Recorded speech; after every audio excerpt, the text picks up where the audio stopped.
Depression की बीमारी आज के दौर की सबसे अहम और ख़तरनाक बीमारी बन चुकी है और बहुत सारे नौजवान तबका भी मौत की आगोश में चले जाते हैं। तो डिप्रेशन की अलामत में से सबसे पहली अलामत मुसलसल रहने वाली उदासी कि इंसान मुसलसल उदास रहता है, जिसकी वजह से डिप्रेशन का शिकार होता है और बिलाखिर मौत तक इंसान पहुंच जाता है। नंबर 2, ना ख़त्म होने वाली सोचें कि इंसान की सोचें इतनी ज़्यादा होती हैं, ख्यालात इतने ज़्यादा होते हैं जो ना ख़त्म होने वाले होते हैं।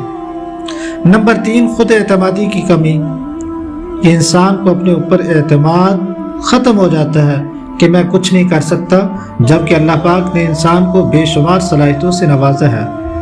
नंबर 4, किसी काम के अंदर दिल न लगना। और नंबर 5, खुद को तकलीफ़ देना।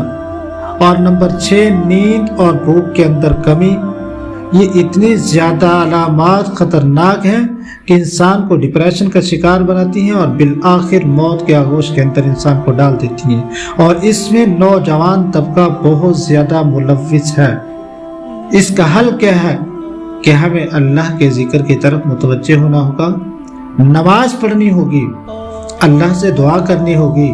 और कुरान में अल्लाह पाक ने इरशाद फरमाया, अला बिज़िक्रिल्लाहि तत्मइन्नुल क़ुलूब। लोगों याद रखो कि अल्लाह के ज़िक्र से दिलों को इत्मीनान मिलता है, सुकून मिलता है। अगर सुकून चाहते हो तो पैसे दौलत में नहीं, सुकून किस चीज़ में है? अल्लाह के ज़िक्र के अंदर है।